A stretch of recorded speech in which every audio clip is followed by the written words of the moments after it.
Hi guys, this is J Roa, your it guy, and welcome back to my channel. Yeah! So for today's vlog, may mga kasama tayo, hindi si Totoro, kundi Charlie. Please welcome a beautiful lady in town. A baby girl, introduce yourself. Nahiya daw siya.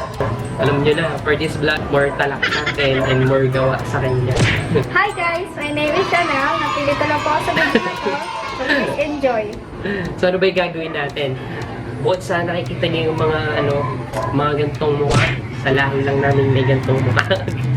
Wait a minute! Who are you?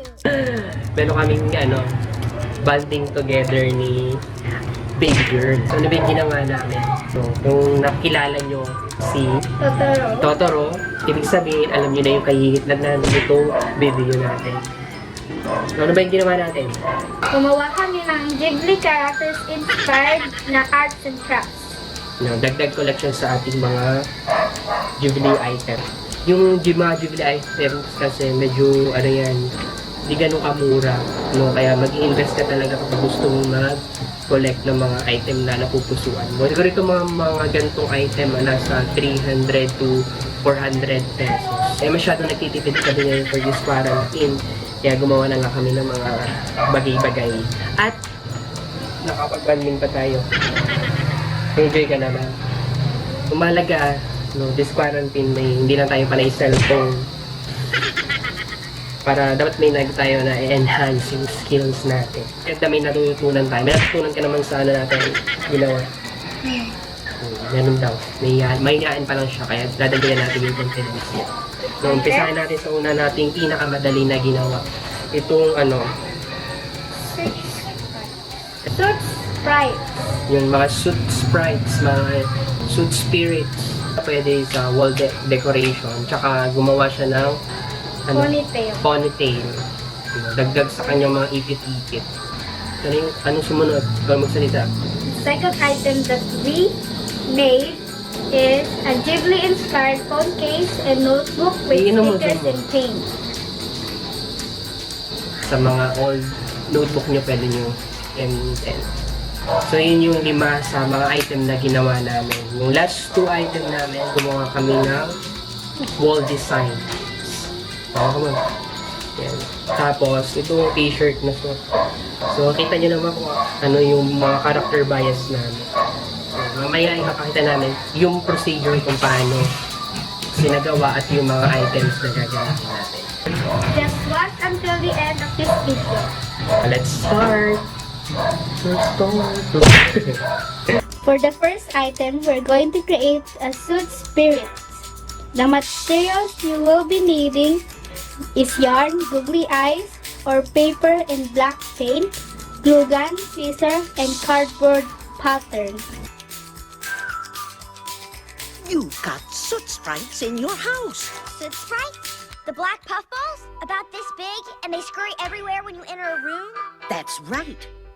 They live in old empty houses and run all over the place, covering everything with dirt.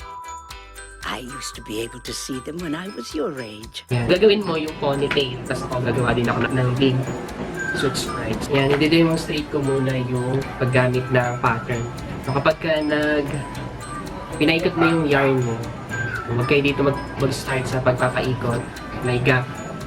Kasi doon natin papasok yung pangtali mamaya. Dito tayo sa may walang cut. Yan. 5 minutes later. Ayan. Pagka satisfied ka na sa size at sa kapal, pwede na natin siya i-usod dito sa ito. 5 minutes later. Tapos, tatali natin. Habang nag-iipit ako, bagal gumawa, nagagawa na siya ng mata. Ano nangyari? Ano yung magiging itsura? So, ganito yung magiging itsura niya. Yung pinatali mo sa gitna, doon mo ikakabit to twist type. Tapos, ikakabit mo na yung ponytail.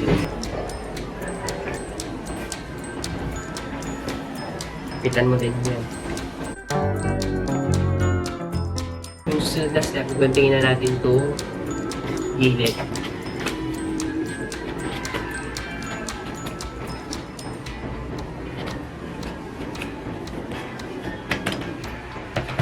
Yan, ito yung ano, kinalabasan. Tapos medyo ganun-ganunin mo para maging ano siya.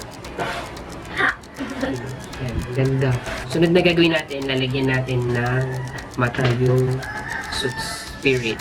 Pwede mo gamitin yung ano, yung googly eyes. Or gagawa ka na ano, ng mata dito sa carton. So, ano yung pandidikit natin? Gamit itong glue gun tsaka glue stick. Mag-ingat na nga sa paggamit kasi medyo mainit. 2 hours later. Yan, tapos na po namin gawin yung first item natin na Ghibli inspired sa mga suit spirit. Yan. Gumawa po kami ng mga versions. So, pwede kayo mag-add ng mga design. Lalo na dito sa mga ponytail. Nagustuhan mo yung ginawa natin? Yes. I want to paint na. Yan, next na gagawin natin, may gagawa tayo ng dalawang magkasunod na items. Sa akin muna, itong old notebook ay i-restore natin. Medyo papagandahin natin kasi ala na, nasira yung cover nito. Kaya bubuhayin natin siya using dito sa mga materials na gagamitin natin. To make a notebook Ghibli inspired, you will need old notebook, sticker. For this scenario, I use matte sticker, but you can also use any kind of sticker. Glue, scissor, and paint. Sa'yo, ano gagawin mo? Magpe-paint ako ng phone case. At pagkatapos ko siyang paintan, lalagyan ko siya ng mga stickers.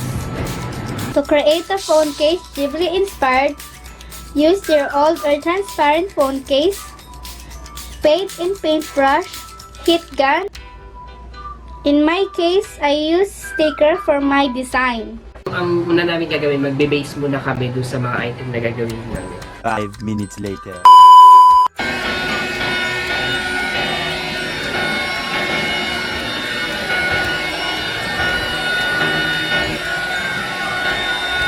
Para ano siya, plastic style. Yan, tapos na po kami sa pag-base ng paint dito sa aming mga items. Pinili ko blue, sa kanya pink. Tapos, nagupit na din po kami ng mga stickers na gagamitin namin. Yan. Ikaw, anong sticker pipiliin mo? Totoro. Yan, yun pa yung gagamitin ng stickers. So, gagawa muna akong layout sa aking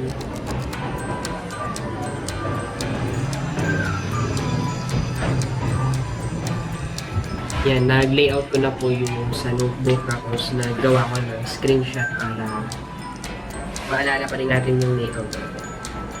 Siya gumagawa natin. Balik na lang tayo kapag natapos sa dati. 2 hours later. So ito yung final product na Ghibli inspired na notebook. Tapos sa'yo, Phone case. phone case. Yung parang nahiya yung gawa ko sa gawa. Next, 2 last items po na gagawin natin.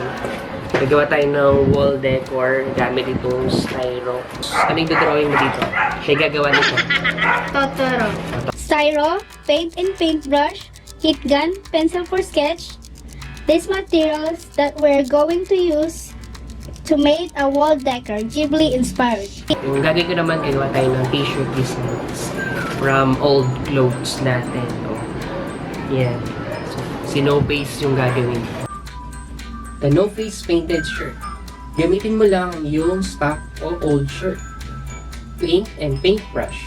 And pencil for the sketch. Heat gun para mabilis matuyo ang paint.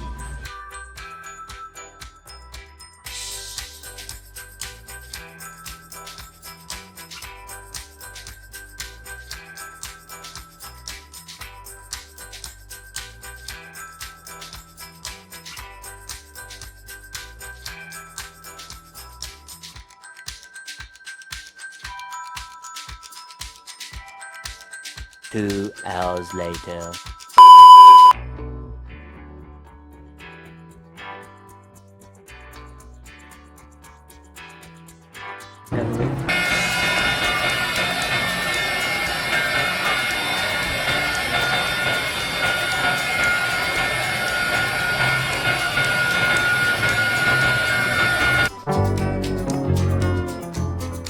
Yan, nag-change outfit lang po kami. So, nagpalit din siya kasi na pintan siya no mga thing. Ito po yung final output sa damit. Yan. Tapos yung kanya, yan. Nilagay niya yung, anong nilagay mo sa taas? Yung stickers na natin. Stickers. Gumawa din ako ng dalawa pa. Sa gagamitin namin. So, dito na po natatapos yung ating DIY video. DIY video. Sana nagustuhan niyo yung mga pinagagawa namin. Sana ma-inspire din kayo gumawa. Maraming salamat po sa mga nanood. At patuloy na nanonood. And don't forget to subscribe. At kung gusto mo pa ng mga ganitong content, DIY content, just comment down below yung, ano yung gusto nyo gawin natin. At ano yung gusto nyo pagawa sa ating baby girl. Yan. So, before we end this video, just enjoy the creative shots sa ating mga DIY item, Ghibli Studio character inspired. So, hanggang sa muli. Bye!